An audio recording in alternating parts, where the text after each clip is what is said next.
Hello everyone, कैसे हैं आप लोग। और आज फाइनली एक और chapter, the last lesson, flamingo का चैप्टर फर्स्ट है ये, प्रोज का।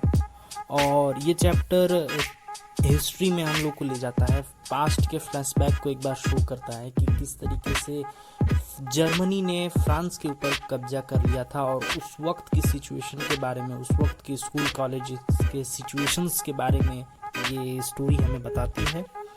और बाकी वीडियोस की भी लिंक मैंने डिस्क्रिप्शन में दे रखी है, और इस की भी नोट्स मैंने डिस्क्रिप्शन में दे रखी है, आप वहाँ जाके हिंदी और इंग्लिश नोट्स डाउनलोड कर सकते हैं। तो चलिए बिना टाइम वेस्ट किए स्टार्ट करते हैं। The last lesson written by Alphonse Daudet. इस कहानी में राइटर हमें एक स्टूडेंट के बारे में बताते हैं जो कि फ्रांस का रहने वाला था, और वो स्कूल काफ़ी देरी से जा रहा था क्योंकि वो अपना होमवर्क किया ही नहीं था, और जो कि उसके टीचर ने दिया था पास्ट पार्टिसिपल को याद करने के लिए। और जो टीचर है उनका नाम था एम हेमल, और लड़के का नाम जो है उसका नाम फ्रेंच रहता है।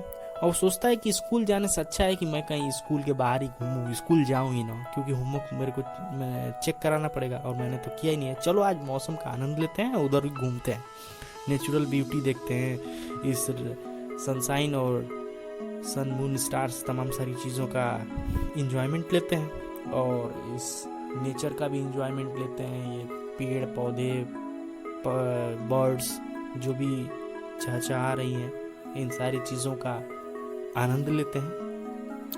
तभी वहाँ पे वो देखता है कुछ दूर आगे चलने के बाद कि पर्सिया के जो सैनिक होते हैं वहाँ कुछ मार्च करते आते हैं। और फिर जो फ्रेंच है वो देखता है कि टाउन हॉल के पास बहुत सारी भीड़ लगी हुई है, बहुत ज़्यादा लोग इकट्ठे हुए हैं। अब टाउन हॉल एक ऐसी जगह होती है जहाँ पे बैटल्स, कोई बुरी खबर हो, ये सारी चीज़ें वहाँ पे एक बोर्ड रहता है, वहाँ पे लगा दी जाती हैं। तो वहाँ पे ढेर सारे लोग खड़े हुए थे।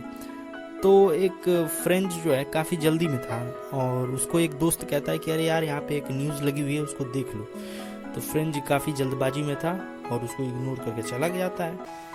और चुपके से वो स्कूल जब पहुंचता है तो देखता है स्कूल में पूरी तरह से शांति है, कहीं कोई चहल पहल नहीं है, बच्चों की आवाज़ें नहीं सुनाई दे रही हैं। जो डेस्क पे जो रोज स्टिक से पीटा जाता था बच्चों को शांत कराने के लिए, वो भी आवाज़ें नहीं आ रही थी। सब कोई वहाँ चुपचाप बैठा हुआ था। और आमतौर पे देखा जाए तो वहाँ बच्चों के शोर शराबे होते रहते हैं, क्योंकि जब असेंबली के टाइम से थोड़ी देर पहले तो इस तरह की चीज़ें बिल्कुल कुछ नहीं थी, और वहाँ पर का माहौल बहुत ही शांत था। और फ्रेंच देखता है कि सभी बच्चे पहले से ही वहाँ चुपचाप सीट पे बैठे हुए हैं, तो वो भी धीरे से जाता है और चुपचाप सीट पे बैठ जाता है। और वो ये देखता है कि जो लास्ट बेंच होती है, जो पीछे की सीट होती है, वहाँ पे गांव के लोग बैठे हुए हैं, जिसमें कुछ प्लम्बर हैं, मिस्त्री हैं, लेबर हैं, तमाम सारे लोग वहाँ पीछे लास्ट वाली सीट पे बैठे होते हैं। तब जो टीचर है एम हेमल, वो कहते हैं कि बैठ जाओ छोटे फ्रेंच, आज मैं तुमसे कुछ नहीं पूछूंगा। एम हेमल एक बहुत ही अच्छा ड्रेस पहने हुए होते हैं उस दिन, और हेमल कहते हैं कि आज फ्रेंच की आखिरी क्लास होगी। फ्रेंच भाषा वो पढ़ाते हैं, फ्रेंच जो लैंग्वेज है वो पढ़ाते हैं, और वो ये कहते हैं कि आज लास्ट क्लास होगी आपकी फ्रेंच की, और कल से आपको जर्मनी टीचर पढ़ाएंगे, और वो भी हो सकता है वो दूसरी भाषा में पढ़ाएं आपको, वही लैंग्वेज ही कोई दूसरी हो। फ्रेंच को देख के ये बहुत अजीब लग रहा था और बहुत बुरा लग रहा था कि वो हमेशा जो फ्रेंच भाषा है उसकी क्लास हमेशा बंक करके इधर उधर भाग जाता था, और उसको ये रियलाइज़ हो रहा है कि आज मुझे उस क्लास में बंक नहीं करना चाहिए था, मुझे वो क्लास में पढ़ना चाहिए था, क्योंकि आज अब मैं फ्रेंच भाषा अब मैं सीख नहीं पाऊंगा। अब उसे धीरे धीरे क्लियर हो जाता है कि क्यों वहाँ इतनी शांति थी, और क्यों वो टीचर उस तरह का ड्रेस पहने थे, और वो लोग भी क्यों उस तरह की ड्रेस पहने हुए थे। गांव के लोग एम हेमल को उनके 40 साल के टीचर होने पर उन्हें धन्यवाद देने आए थे कि आप 40 साल अपनी टीचिंग लाइफ के पूरे कर चुके हो, उसके लिए आपके लिए बहुत बहुत धन्यवाद देने आए थे टीचर। लेकिन फ्रेंच जो है वो कुछ याद करके नहीं आया था, और वो चुपचाप अपना सर नीचे किया हुआ था। तो एम हेमल कहते हैं कि तुम्हें अपनी इन हरकतों और करतूतों पर अफसोस होना चाहिए। एम हेमल कहते हैं कि मैं तुम पर चिल्लाऊंगा नहीं, लेकिन इतना ज़रूर कहना चाहता हूँ कि तुम्हारे माँ बाप की ये गलती है कि जो ये सोचते हैं कि तुम पैसे कमा लोगे फ्यूचर में। खुद के तरफ देखो, देखो कि तुम फ्रांस से हो, फ्रांस के रहने वाले हो और तुम्हें फ्रेंच भाषा तक नहीं आती, जानते तक नहीं हो फ्रेंच क्या होती है, तुम्हारे इन्हीं हरकतों की वजह से।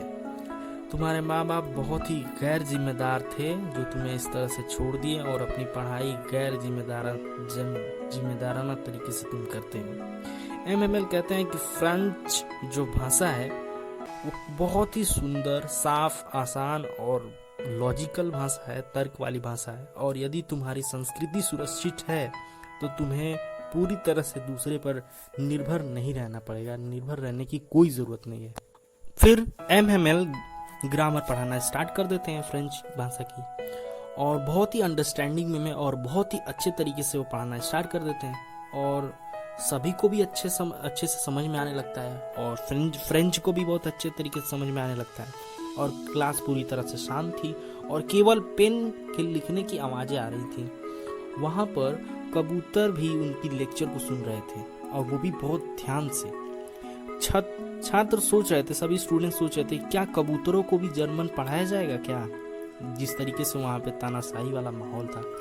अब मैं आपको कहानी में थोड़ा सा रोक के बताता हूँ कि ये सारी सिचुएशन इसलिए हुई है क्योंकि जर्मनी ने फ्रांस के ऊपर कब्जा कर लिया था, और हिटलर की जो सारी रूल और पॉलिसी थी वो उसके अकॉर्डिंग चल रही थी वहाँ की सारी चीज़ें, इसलिए ये सारी चीज़ें वहाँ चेंज होने वाली थी, और सारा जो रूल रेगुलेशन था वो जर्मन का आने वाला था।